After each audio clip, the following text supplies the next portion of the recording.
Novel ہے novel. کیا آپ چاہتے ہیں بے شمار بہترین کہانیاں، رومانٹک، جاسوسی، فلسفیانہ، ڈرانے اور سائنسی ناولز بہترین آواز میں سننا؟ تو آج ہی ہمارے YouTube channel KZ audio novels and stories کو سبسکرائب کریں تاکہ آپ کو آنے والی ہر ناول، کہانی اور شاعری کی نوٹیفیکیشن ملتی رہے۔ Juliana top action episode 12 Imran series Mazhar Kaleem MA۔ Imran نے ریسیور کرڈل پر رکھ دیا۔ اس کی پیشانی پر شکنوں کا جال سا پھیل گیا۔ یہ صفدر کہاں جا سکتا ہے؟ عمران نے بڑبڑاتے ہوئے کہا۔ وہ اس وقت ویسٹرن کارمن کے انٹرنیشنل ایئرپورٹ پر موجود تھا۔ جس وقت صفدر کی دوسری کال بلیک زیرو کو ملی تھی اس وقت عمران نعمانی کو ساتھ لے کر جہاز پر سوار ہو چکا تھا، لیکن راستے میں ہی X2 نے ہوائی جہاز میں ایئر کال کر کے اسے صفدر کی دوسری رپورٹ بھی بتا دی۔ چنانچہ عمران نے یہی فیصلہ کیا تھا کہ وہ ویسٹرن کارمن پہنچ کر جولی اور صفدر کو ساتھ لے کر واپس آ جائے گا، کیونکہ ایک لحاظ سے تو مشن ختم ہو چکا تھا اور اسے کسی لارڈ بومن اور وائٹ اسٹار سے کوئی دلچسپی نہ تھی۔ لیکن ایئرپورٹ پہنچ کر جب اس نے صفدر کے ہوٹل فون کیا تاکہ صفدر سے تازہ ترین صورتحال معلوم کر سکے تو ہوٹل سے اسے بتایا گیا کہ صفدر صاحب صبح جانے کے بعد ابھی تک ہوٹل واپس نہیں آئے اور نہ ہی ان کا کوئی پیغام موجود ہے۔ اس وقت یہاں مقامی وقت کے مطابق رات کے 8 بج چکے تھے اور X2 کی کال جو اسے جہاز میں ملی تھی اس کے مطابق اب تک 6 گھنٹے گزر چکے تھے، اور یہی بات عمران کے لیے پریشانی کا باعث بن گئی تھی کہ 6 گھنٹے گزر جانے کے باوجود آخر صفدر ہوٹل واپس کیوں نہیں پہنچا۔ کیا بات ہے عمران صاحب، آپ پریشان نظر آ رہے ہیں؟ نعمانی جو کچھ ہٹ کر کھڑا تھا نے فون بوتھ کے قریب آتے ہوئے کہا۔ عمران نے X2 کی ہوائی جہاز والی کال کا متعلق نعمانی کو بتا دیا تھا، اس لیے وہ بھی مطمئن تھا کہ مشن مکمل ہو چکا ہے۔ صفدر X2 کو کال کرنے کے بعد واپس اپنے ہوٹل نہیں پہنچا اور اسے کال کیے ہوئے اب تک 6 گھنٹے گزر چکے ہیں، اور صفدر کم از کم ایسا آدمی نہیں ہے کہ وہ تفریحات کے سلسلے میں کہیں چلا گیا ہو، اس لیے میری چھٹی حس کہہ رہی ہے کہ ضرور کوئی نہ کوئی گڑبڑ ہوئی ہے۔ عمران نے سر ہلاتے ہوئے جواب دیا اور نعمانی کے مطمئن چہرے پر بھی پریشانی کے تاثرات ابھر آئے، کیونکہ وہ بھی صفدر کی طبیعت کو اچھی طرح جانتا تھا کہ وہ تفریحات کی لائن کا آدمی نہیں ہے، اس لیے لازماً کوئی نہ کوئی گڑبڑ ہی ہو سکتی ہے۔ پھر اب کیا کرنا ہے؟ نعمانی نے کہا۔ فی الحال اسی ہوٹل میں چلتے ہیں، ہو سکتا ہے صفدر واپس آ جائے یا اس کا کوئی پیغام آ جائے، عمران نے کہا اور تیزی سے آؤٹ گیٹ کی طرف چل پڑا۔ لیکن ابھی اس نے چند ہی قدم اٹھائے ہوں گے کہ ایک مقامی نوجوان تیز تیز قدم اٹھاتا اس کی طرف آیا۔ آپ میں سے علی عمران صاحب کون ہیں؟ اس مقامی نوجوان نے عمران اور نعمانی سے مخاطب ہو کر کہا۔ پہلے بتائیے کہ آپ نے ان سے قرضہ لینا ہے یا دینا ہے؟ آپ کے سوال کا جواب تب ہی مل سکتا ہے، عمران نے ٹھٹک کر رکتے ہوئے کہا۔ میرا تعلق مقامی سیکرٹ سروس سے ہے، یہ دیکھیے میرا کارڈ، نوجوان نے حیرت بھرے لہجے میں کہا اور پھر کوٹ کی اندرونی جیب سے ایک کارڈ نکال کر اس نے عمران کو دکھایا۔ کارڈ کے لحاظ سے وہ واقعی مقامی سیکرٹ سروس کا رکن تھا۔ سیکرٹ سروس تو شاید قرضہ دینے والے ادارے کو کہتے ہیں، اس لیے ٹھیک ہے۔ میرا نام علی عمران ہے، فرمائیے کتنا قرضہ دے سکتی ہے آپ کی کمپنی؟ عمران نے مسکراتے ہوئے جواب دیا۔ آپ کیسی باتیں کر رہے ہیں؟ مجھے سیکرٹ سروس کے چیف باس میورک نے یہاں بھیجا ہے۔ آپ کے ایک ساتھی صفدر صاحب نے انہیں بتایا ہے کہ آپ ویسٹرن کارمن آنے والے ہیں اور اس پرواز سے آنے والے ایشیائی صرف آپ دونوں ہی ہیں، نوجوان نے برا سا منہ بناتے ہوئے کہا۔ اوہ، تو صفدر میورک کے پاس پہنچ گیا ہے، عمران نے چونکتے ہوئے کہا۔ جی ہاں، آئیے ادھر، باس سے بات کر لیجئے، وہ آپ کو تفصیل بتا سکتے ہیں۔ انہوں نے کہا تھا کہ جیسے ہی آپ یہاں پہنچیں ان سے آپ کی بات کرا دی جائے، نوجوان نے فون بوتھ کی طرف اشارہ کرتے ہوئے کہا۔ عمران نے سر ہلا دیا۔ ٹھیک ہے، آئیے ان سے پوچھ لیتے ہیں کہ وہ کتنی رقم دے سکتے ہیں، عمران نے کہا، اور نعمانی وہیں رکنے کا اشارہ کر کے وہ اس نوجوان کے ساتھ چلتا ہوا فون بوتھ کی طرف بڑھ گیا۔ میورک سے وہ کئی بار مل چکا تھا اور میورک اسے ذاتی طور پر بھی جانتا تھا۔ نوجوان نے فون بوتھ میں داخل ہو کر سکے ڈالے اور پھر ریسیور اٹھا کر اس نے تیزی سے نمبر ڈائل کرنے شروع کر دیے۔ ہیلو، البرٹ کالنگ باس، نوجوان نے رابطہ قائم ہوتے ہی بڑے مؤدبانہ لہجے میں کہا۔ عمران بوتھ میں داخل ہو کر اس کے ساتھ ہی کھڑا تھا۔ یس، میورک اٹینڈنگ، کیا رپورٹ ہے البرٹ؟ دوسری طرف سے ایک آواز سنائی دی اور عمران مسکرا دیا۔ وہ میورک کی آواز پہچان گیا تھا۔ عمران صاحب سے بات کیجیے باس، البرٹ نے مؤدبانہ لہجے میں کہا اور ریسیور عمران کی طرف بڑھا دیا۔ مجھے کون سی میوزک سننی پڑے گی؟ کلاسیکل، نیم کلاسیکل یا صرف طبلہ ہی بجے گا؟ عمران نے ریسیور ہاتھ میں لیتے ہی اپنے مخصوص لہجے میں کہا اور البرٹ بری طرح چونک کر عمران کو دیکھنے لگا۔ شاید اس کے تصور میں بھی نہ تھا کہ کوئی اجنبی شخص سیکرٹ سروس کے چیف کے ساتھ اس قسم کی گفتگو بھی کر سکتا ہے۔ مشین گن سے جب گولیاں نکلتے ہیں تو کون سی میوزک بجتی ہے؟ اس کا نام مجھے نہیں آتا، دوسری طرف سے میورک نے ہنستے ہوئے کہا۔ اوہ، اسے ڈینجرس میوزک کہتے ہیں، اس لیے سوری، فی الحال میرا ڈینجرس میوزک سننے کا موڈ نہیں ہے، عمران نے مسکراتے ہوئے کہا اور دوسری طرف سے میورک کا قہقہا مار کر ہنس پڑا۔ تم فکر نہ کرو، ڈینجرس میوزک تمہیں سننے کو نہ ملے گا۔ البرٹ میرا آدمی ہے، تم اس کے ساتھ میرے پاس آ جاؤ۔ تمہارا ساتھی صفدر بھی یہاں موجود ہے اور میں نے ایک انتہائی اہم مسئلے پر بات کرنی ہے، دوسری طرف سے میورک نے سنجیدہ ہوتے ہوئے کہا اور اس کے ساتھ ہی رابطہ ختم ہو گیا۔ آؤ بھائی، چلو، ہوٹل، ٹیکسی کا خرچہ تو بچا، فی الحال ایک میزبان مل گیا ہے، عمران نے ریسیور کرڈل پر رکھتے ہوئے نعمانی سے مخاطب ہو کر کہا اور وہ مسکرا دیا۔ آئیے سر، البرٹ نے فون بوتھ سے باہر نکلتے ہی مؤدبانہ لہجے میں کہا۔ ایک سر آئے یا دونوں سروں کی ضرورت ہے؟ عمران نے بڑے معصوم سے لہجے میں کہا اور اس بار البرٹ بھی مسکرا دیا۔ آپ بے حد خوش مزاج ہیں سر، البرٹ نے بیرونی گیٹ کی طرف بڑھتے ہوئے کہا۔ جس سر کا مزاج خوش نہ ہو اس کے لیے ہر ملک میں علیحدہ خانے بنائے جاتے ہیں، جسے ہمارے ہاں تو پاگل خانہ کہتے ہیں، تمہارے ہاں نہ جانے کیا کہتے ہوں گے، عمران نے ترکی بترکی جواب دیتے ہوئے کہا اور البرٹ شاید نہ چاہنے کے باوجود بھی بے اختیار قہقہا لگانے پر مجبور ہو گیا۔ ابھی تھوڑی دیر بعد وہ البرٹ کی کار میں بیٹھے مختلف سڑکوں سے ہوتے ہوئے ایک رہائشی کالونی میں داخل ہو کر ایک خاصی بڑی اور 2 منزلہ کوٹھی میں پہنچ گئے۔ آئیے عمران صاحب، برآمدے میں موجود ایک خاص صحت مند اور لمبے قد کے آدمی نے ان کا استقبال کرتے ہوئے کہا۔ یہ میورک تھا، ویسٹرن کارمن سیکرٹ سروس کا چیف۔ برآمدے میں 4 مشین گنوں سے مسلح افراد بھی موجود تھے اور اسی لمحے راہداری سے صفدر بھی نمودار ہو گیا اور عمران نے پہلے نعمانی کا میورک سے تعارف کرایا اور پھر وہ سب ایک بڑے سے سیٹنگ روم میں آ کر بیٹھ گئے۔ یہ صفدر تمہارے ہاتھ کیسے لگ گیا؟ یہ تو آسانی سے قابو آنے والوں میں سے نہیں ہے، عمران نے مسکراتے ہوئے کہا اور میورک ہنس پڑا۔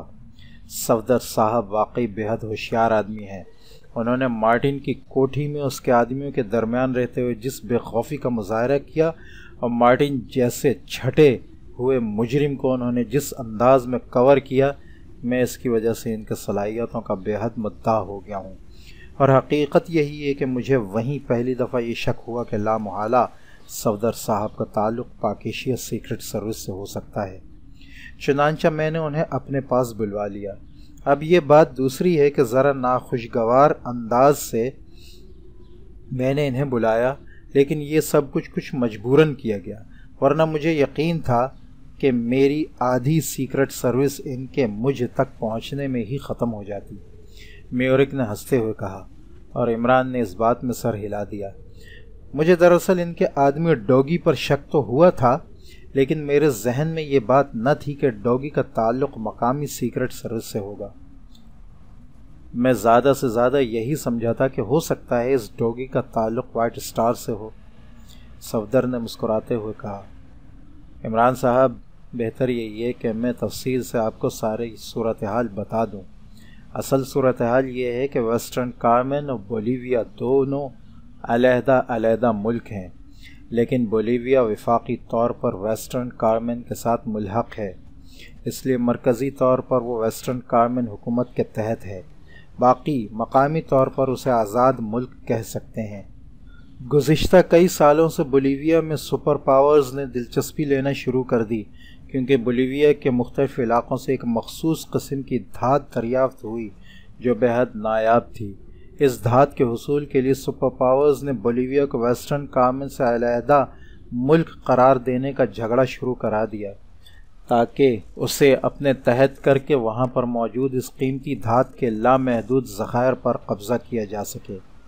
لیکن بولیویا کے عوام ذہنی اور قلبی طور پر ویسٹرن کارمن سے علیحدہ ہونے کے لیے تیار نہ تھے، چنانچہ یہ جھگڑا بظاہر تو ختم ہو گیا، لیکن ایک سپر پاور ایکریمیا نے اندرونی طور پر ایک نیا کھیل کھیلنا شروع کر دیا۔ وہاں ایک خوفناک مجرم تنظیم قائم کی گئی جو عرف عام میں لارڈ بومن گروپ کہلاتا تھا۔ اس کا چیف لارڈ بومن تھا۔ شروع میں یہ عام مجرم تنظیم کے طور پر سامنے آئی اور پھر اس کی کارکردگی کا دائرہ وسیع ہوتا گیا، اور پھر حکومت کو خفیہ طور پر ایسی اطلاعات ثبوت کے طور پر ملی کہ یہ عام مجرم تنظیم نہیں ہے، بلکہ دراصل یہ ایکریمیا کے تحت قائم کی جانے والی ایک ایسی تنظیم ہے جو آخر کار بولیویا کی مقامی حکومت کا تختہ الٹ کر حکومت پر قبضہ کرنے اور پھر ویسٹرن کارمن سے جبری علیحدگی کرنے اور ایکریمیا کی باقاعدہ کالونی بنانے کے لیے قائم کی گئی ہے۔ ایکریمیا کی ٹاپ اسپیشل ایجنسیاں اس کے پیچھے تھیں۔ انہوں نے انتہائی خفیہ ہیڈ کوارٹر قائم کیے جس کا پتہ ہماری سیکرٹ سروس انٹیلیجنس کو باوجود بے پناہ کوشش کے آج تک نہیں لگ سکا۔ وزیر اعظم صاحب نے اس کے خلاف جب باقاعدہ ایکشن لینے کی کوشش کی تو پتہ چلا کہ لارڈ بومن نے ویسٹرن کارمن فوج، سیکرٹ سروس، اعلیٰ و سول حکام اور سیاسی لیڈروں کو بلیک میلنگ اور لالچ کے تحت خریدا ہوا ہے، اور یہ خطرہ پیدا ہو گیا کہ اگر وزیر اعظم اس کے خلاف کوئی کھلا اقدام کرتے ہیں تو ویسٹرن کارمن کی حکومت کا تختہ ہی الٹ دیا جائے، اور لارڈ بومن کا گروپ بولیویا کے ساتھ ساتھ ویسٹرن کارمن پر بھی قابض ہو جائے، اس طرح بولیویا کو ویسٹرن کارمن سے ہی علیحدہ کر دے۔ وزیر اعظم صاحب اس خدشے کی بنا پر خاموش ہو گئے۔ وہ میرے عزیز بھی ہیں، چنانچہ اس بارے میں انہوں نے مجھ سے ذاتی طور پر مشورہ کیا تو ہم نے باہمی مشورے سے ایک نئی اسکیم تیار کی۔ اس اسکیم کے مطابق ویسٹرن کارمن کی ایک مجرم تنظیم وائٹ اسٹار کو لارڈ بومن کے مقابلے پر لا کر اس کے ہاتھوں لارڈ بومن کا خاتمہ کرانا تھا، لیکن مسئلہ یہ تھا کہ لارڈ بومن کا ہیڈ کوارٹر بے حد خفیہ تھا، صرف چیدہ لوگوں کو اس کا علم تھا، اور دوسری بات یہ کہ اس ہیڈ کوارٹر کو انتہائی جدید ترین سائنسی نظام کے تحت محفوظ کیا گیا تھا، اور وہاں جانے والے آدمیوں کو جسمانی اور ذہنی دونوں طریقوں سے کمپیوٹر کے ذریعے چیک کیا جاتا تھا۔ اندرونی صورتحال سے بہرحال وہ بھی واقف نہ تھے۔ اس کے ساتھ ہی یہ اطلاع بھی ملی تھی کہ لارڈ بومن گروپ نے بولیویا کے کسی خفیہ مقام پر ایک لیبارٹری بھی قائم کی ہوئی ہے جس میں اس دھات کی مدد سے کوئی خوفناک ہتھیار تیار کیا جا رہا ہے۔ ظاہر ہے یہ لیبارٹری ایکریمیا نے قائم کی تھی کہ جب تک بولیویا باقاعدہ آزاد ہو کر ان کے زیر تسلط نہیں آ جاتا اس وقت تک وہیں وہ خوفناک ہتھیار تیار کر کے ایکریمیا کو سپلائی ہوتا رہے۔ اس لیبارٹری کا انچارج بھی لارڈ بومن ہی تھا۔ اسے زیرو لیبارٹری کہا جاتا ہے۔ لارڈ بومن جو کہ دراصل ایکریمین ایجنٹ ہے، انتہائی وہمی، شکی اور محتاط قسم کا آدمی تھا۔ وہ سوائے اپنی بیٹی مادام جیکی کے اور کسی پر ذرا برابر بھی اعتماد نہ کرتا تھا۔ چنانچہ وائٹ اسٹار کو جب میں نے آگے کیا تو ایک نیا پروگرام بنا کر لارڈ بومن کی لڑکی مادام جیکی کو کسی ذہنی بیماری میں مبتلا کر کے ہسپتال لایا جائے۔ ہسپتال بھی وہ منتخب کیا گیا جو لارڈ بومن کی ذاتی ملکیت تھا تاکہ اس وہمی شخص کو شک کا نہ پڑ سکے، اور پھر کہیں دور دراز کے علاقے سے جیکی سے ملتی جلتی لڑکی تلاش کر کے اسے بھی اسی ذہنی بیماری میں مبتلا کر کے یہاں ہسپتال لایا جائے، بالکل قانونی طریقے سے، تاکہ لارڈ بومن کو شک نہ پڑ سکے۔ یہاں ذہنی امراض کا ڈاکٹر کارمن وائٹ اسٹار کا آدمی تھا یا اسے بنا لیا گیا تھا۔ بہرحال پلاننگ یہ تھی کہ جیکی کی جگہ اس لڑکی کو جیکی بنا کر لارڈ بومن کے پاس بھیج دیا جائے۔ ڈاکٹر کارمن اس لڑکی کے ذہن کو کنٹرول کرے گا اور ذہنی طور پر اسے مکمل جیکی بنا دے گا، اور جیکی کے ذہن کو اس لڑکی کا ذہن بنا کر واپس اس دور دراز علاقے میں بھیج دیا جائے گا۔ اس طرح لارڈ بومن کو بھی شک نہ ہوگا اور وہ لڑکی اس لارڈ بومن کے تمام راز ڈاکٹر کارمن کے ذریعے ہمارے پاس پہنچا دے گی۔ اس طرح وائٹ اسٹار تنظیم کی طرف سے لارڈ بومن کے ہیڈ کوارٹر اور زیرو لیبارٹری پر قبضہ کر لیا جائے گا۔ زیرو لیبارٹری کو حکومت اپنی تحویل میں لے گی اور اس کے بعد حکومت وائٹ اسٹار کے خلاف آپریشن کر کے ساری صورتحال کا خاتمہ کر دے گی۔ لارڈ بومن کے گروپ کے خاتمے کے بعد اس کے حکومت اور فوج میں موجود آدمیوں کو بھی ہٹا دیا جائے گا، لیکن وائٹ اسٹار کی یہ پلاننگ پہلے ہی قدم پر ناکام ہو گئی۔ جیسے ہی دوسری لڑکی اسپتال پہنچی، لارڈ بومن کو اطلاع مل گئی۔ اس میں حماقت وائٹ اسٹار سے ہوئی، بالکل مماثلت رکھنے والی سوئس لڑکی اور لائی گئی پاکیشیا سے۔ پھر وائٹ اسٹار کے چیف کرنل جیروس کا دست راست ڈاکٹر کارگل ساتھ آیا۔ چنانچہ لارڈ بومن نے فوری ایکشن لیا اور اس لڑکی جولیا اور ڈاکٹر کارمن کو خاموشی سے اپنے ہیڈ کوارٹر میں بلا لیا۔ وہاں جب ڈاکٹر کارمن پر تشدد ہوا تو اس نے ساری اسکیم ہی اگل دی۔ لارڈ بومن نے اپنی لڑکی جیکی کو بھی اسپتال سے بلوا لیا۔ وہ مصنوعی بیماری بھی سامنے آ گئی اور اس کا علاج بھی۔ اب اس کے بعد دوسرا کام شروع ہوا۔ کرنل جیروس نے ایک اور پلان کر کے اپنی ایک دوست فرینا کی مدد سے اس نے لارڈ بومن کو قتل کرانے کی پلاننگ کی۔ فرینا کے تعلقات لارڈ بومن کے دست راست جیفرے سے تھے، لیکن فرینا خود بھی کرنل جیروس سے مخلص نہ تھی۔ چنانچہ اس نے اور جیفرے نے مل کر سازش کی۔ فرینا نے کرنل جیروس کو قتل کر کے وائٹ اسٹار پر قبضہ کر لیا۔ ادھر جیفرے نے لارڈ بومن کو قتل کر کے اس کے ہیڈ کوارٹر پر قبضہ کر لیا، لیکن جیفرے کی بدقسمتی کے جیکی کی جگہ لینے والی لڑکی جولیا نے سچویشن تبدیل کر دی اور جیفرے اور اس کے ساتھی مارے گئے۔ لارڈ بومن کی جگہ اس کی لڑکی جیکی نے لے لی۔ جیفرے کے مرتے ہی یہاں وائٹ اسٹار میں بھی بغاوت ہو گئی اور فرینا کو قتل کر کے وائٹ اسٹار پر قبضہ کرنل جیروس کے دست راست مرنی نے کر لیا۔ پھر تیسرا چکر شروع ہوا۔ کرنل جیروس کی بدقسمتی کے دور دراز علاقے کی تلاش کے سلسلے میں اس کے آدمیوں نے پاکیشیا کو منتخب کیا، اور پاکیشیا میں بھی انہوں نے جس لڑکی پر ہاتھ ڈالا اس کا تعلق پاکیشیا سیکرٹ سروس سے نکلا۔ مس جولیا کا تعلق اگر سیکرٹ سروس سے نہ ہوتا تو پھر بھی لارڈ بومن کے قتل کے بعد حالات ایڈجسٹ ہو جاتے، کیونکہ جیفرے اور فرینا ایک تھے۔ اس طرح دونوں تنظیمیں ایک ہو جاتی اور بہرحال ہمیں تمام راز اور لیبارٹری کا پتہ چل جاتا۔ لیکن جولیا نے سارا کھیل بگاڑ دیا۔ جب مجھے سارے واقعات کی اطلاع ملی تو میں سمجھ گیا کہ جو لڑکی پاکیشیا سے لائی گئی ہے وہ کوئی عام لڑکی نہیں ہو سکتی، لیکن میں چونکہ پاکیشیا سیکرٹ سروس سے واقف نہ تھا، وہاں تو میں صرف تمہیں جانتا تھا، اس لیے میں نے سوچا کہ اگر یہ لڑکی جولیا کوئی خاص حیثیت رکھتی ہے تو لازماً اس کا کوئی نہ کوئی ساتھی ساتھ آیا ہوگا۔ چنانچہ ان کی تلاش شروع ہوئی تو ٹیکسی ڈرائیور کے روپ میں سیکرٹ سروس کے رکن ڈوگی نے اطلاع دی کہ ایک پاکیشیائی کو اس نے مارٹن کی رہائش گاہ پر چھوڑا ہے۔ پاکیشیائی کا نام سن کر میں چونک پڑا۔ مارٹن کی رہائش گاہ میں ہمارا ایک ایجنٹ موجود ہے، اسے کال کیا گیا تو اس نے فوری طور پر ہمیں مکمل رپورٹ دے دی۔ اس کے پاس ایسا آلہ موجود تھا کہ وہ دور بیٹھا اس ڈرائنگ روم میں ہونے والی تمام کارروائی دیکھ سکتا تھا اور وہاں ہونے والی بات چیت سن سکتا تھا۔ اس رپورٹ میں ٹرانسمیٹر کال بھی سامنے آ گئی جو لارڈ بومن کے ہیڈ کوارٹر سے مارٹن کو کی گئی، اور پھر مسٹر صفدر اور جولیا کے درمیان جو بات چیت ہوئی اس سے بھی ساری صورتحال واضح ہو گئی۔ جیسے ہی ہمیں معلوم ہوا ہم نے فوری طور پر سوچا کہ مسٹر صفدر کے ذریعے جولیا کو کور کیا جائے تاکہ جولیا جو کہ جیکی کا اعتماد حاصل کر چکی تھی وہاں کے راز جیکی سے حاصل کر کے ہمیں پہنچا دے۔ چنانچہ مسٹر صفدر کو بے ہوش کر کے اغوا کرا لیا گیا۔ یہاں جب میں نے مسٹر صفدر کو آپ کا حوالہ دیا تو انہوں نے بتایا کہ آپ خود یہاں پہنچ رہے ہیں۔ اس پر میں خاموش ہو گیا۔ کہ آپ کے آنے کے بعد پھر ایک نئی پلاننگ کی جائے گی۔ چنانچہ میں نے اپنا ایک ایجنٹ ایئرپورٹ بھیج دیا اور اب آپ ہمارے سامنے موجود ہیں۔ میورک نے پوری تفصیل سے سارا پس منظر بتاتے ہوئے کہا، اور اب یہاں بیٹھے تمہاری یہ بور کن تفصیل سن رہے ہیں، نہ چائے نہ پانی نہ کھانا، بس بیٹھے تفصیل سنتے رہو۔ عمران نے منہ بناتے ہوئے کہا اور میورک چونک پڑا۔ اس کے چہرے پر گہری شرمندگی کے آثار نمودار ہو گئے تھے۔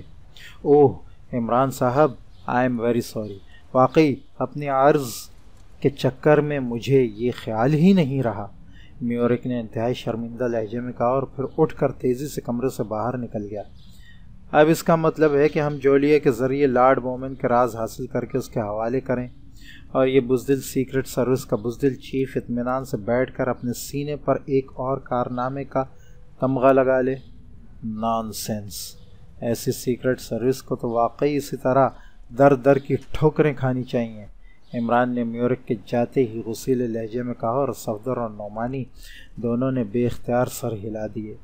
وہ بھی شاید ذہنی طور پر عمران جیسی بات ہی سوچ رہے تھے کہ اتنے بڑے ملک کی سیکرٹ سروس اس طرح بے بس بھی ہو سکتی ہے کہ خود کوئی کام کرنے کی بجائے مجرم تنظیموں کا سہارا لیتی پھر رہی ہے۔